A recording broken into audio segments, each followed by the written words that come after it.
Kalau Anda sudah seusia saya, tahap berkeluarga sudah dilewati, semuanya akan gampang. Istri saya sempat saya ajak ke dokter karena mengeluh. Setelah konsultasi saya tunggu dulu, stres kata dokter, stres. Terus saya tanya hasilnya apa? Stres, disuruh ngajak jalan-jalan kemana kek? Ke luar negeri, ke Eropa, ke Asia Tenggara, kemana pun lah. Akhirnya tanya, kita kemana Pak? Kita ke dokter lain aja lah. Ini kayaknya dokter nambah stres, istri hilang pindah ke saya ya kan. Makanya kadang-kadang saya sering bingung sama solusi dari dokter. Makanya saya nggak pernah pengen jadi dokter. Dan nggak pernah ada satu dokter pun yang pengen jadi saya. Kayak istri saya itu selalu nunggu hal-hal yang nggak mungkin. Istri saya itu kalau minta duit nggak pernah saya kasih. Tapi tiap hari minta duit kan aneh. Sudah tahu nggak dikasih, tiap hari minta duit kan konyol. Akhirnya dia belajar dan sekarang udah pinter nyari duit. Makanya saya nyimpen di mana aja ketemu. Pinter banget istri saya. Kan? Karena sering nonton stand up, istri saya itu kalau minta apa-apa itu nyindir. Pak, ingat ya, perhiasan paling indah di dunia ini adalah istri yang solehah. Makanya kalau ingin istrimu solehah, sering berikan perhiasan. Saya nggak mau kalah, saya orang punya prinsip, silent is gold. Diam itu emas.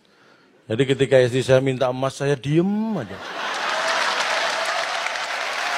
Saya orang yang menghargai prestasi. Saya pertama kali punya handphone, nggak sembarangan. Saya ini orang yang berprestasi. Saya juara 1 lomba lari dulu, dapat handphone. Saingannya nggak tanggung-tanggung. Orang satu kampung, polisi sama pemilik handphone. Ya saya dulu copet. Loh, untung saya juara 1 larinya. Kalau enggak saya udah dibakar massa. Pesannya apa? Untuk hal yang negatif saja kita butuh prestasi, apalagi hal positif. Ya, ingat itu. Makanya saya orang yang gak suka dibelas kasihannya, apapun harus karena prestasi. Dulu background saya, mohon maaf, saya sejak SD sampai SMA saya selalu ranking. Kadang 40, kadang 39 ya. Tapi saya Olimpiade Matematika, saya ingat betul, mulai SD SMP selalu dikirim mewakili sekolah. Dan saya selalu juara 1, lomba lari. Ya karena begitu Olimpiade Matematika dibagi soalnya, saya langsung lari. Dan bakat itu nurun ke anak saya. Anak saya juga, benar anak saya itu yang pertama cowok, wah larinya bukan biasa, jarak jauh. Anak saya lari udah 2 bulan belum balik. Saya seneng semua tertawa, kompak-kompak ini kan lu, yang cantik ngumpul yang cantik. Yang ganteng, ada nggak? Ngumpul yang ganteng, yang jelek nyebar. Ini kan, bener, kalau jelek jangan ngumpul, ketahuan jeleknya. Ini nyebar aja masih ketahuan, apalagi ngumpul, lebih cepat ketahuan. Tapi saya bukan pamer, saya sudah hampir 5-6 tahun terakhir ini sering diundang jadi motivator. Jadi saya beri semangat untuk yang merasa jelek. Tepuk tangan buat yang merasa jelek. Gak apa-apa, diberi semangat. Nah, yang tepuk tangannya kencang berarti merasa jelek ya. Ingat, jangan pernah minder jadi orang jelek. Karena Anda akan bangga kalau cakep. Dan bagi yang jelek, ingat ya, walaupun jelek, jangan pernah takut untuk mencintai orang lain. Walaupun jelek, jangan takut mencintai orang lain. Karena yang harusnya takut kan yang Anda cintai. Oh, Anda jelek kok.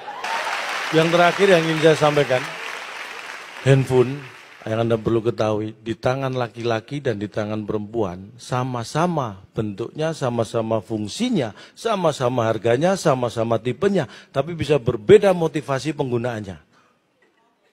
Sebagai contoh, handphone di tangan wanita, handphone di tangan istri saya dan di tangan saya bisa berbeda. Kalau misalnya sama-sama telepon, istri telepon saya, wanita telepon pasangannya, itu untuk memastikan pasangannya ada di mana, dalam keadaan bagaimana, supaya hatinya tenang. Jadi kalau istri saya telepon saya, "Pak, di mana?" "Oh, lagi tampil di Stand Up Battle Indonesia." Tenang istri saya, karena pasangannya sehat, sedang bekerja, dalam keadaan baik-baik saja. Hatinya tenang. Tapi kalau handphone di tangan saya, sama-sama tujuannya membuat hati saya tenang. Tapi motivasinya adalah untuk memastikan istri tidak ada di sekitar saya. Jadi kalau saya telepon istri, "Ma, di mana?" "Di rumah, masak." Tenang. Dan yang terakhir, ingin saya sampaikan, jangan pernah berhenti untuk berpikir, karena kalau Anda berhenti untuk berpikir, berarti Anda ingin hidup Anda berhenti. Don't stop thinking, don't think you can stop, because if you stop think, your thinking is stop. Saya Cak Lontong, salam lemper, mikir. Dan kita